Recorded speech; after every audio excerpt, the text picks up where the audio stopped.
Eks meil siin kodus ongi nüüd natukene teistmoodi. Kui ta esimest korda linnaloalt tuli, siis ma küll ei saanud aru, et temas midagi muutunud oleks. Peale soengu muidugi. Aga siis hakkasin märkama, et ta on kuidagi korrektsem.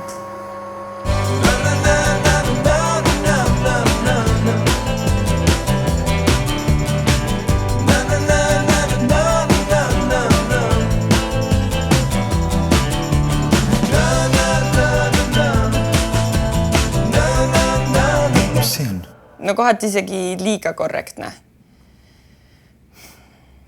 Aga samas tähelepanelik ja ta kuulab mind alati ja vastab. Velja! Mina! Ja no füüsiliselt on ta ka muutunud.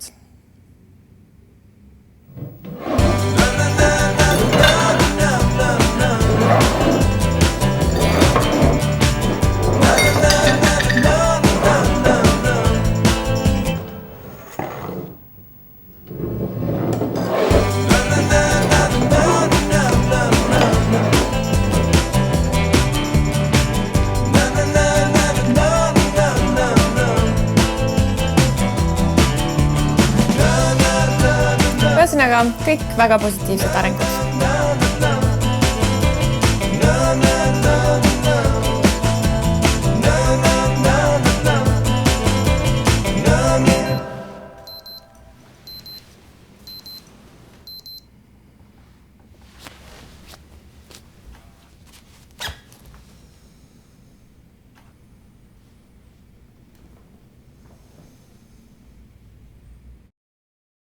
Jep, tagasi kasarmus.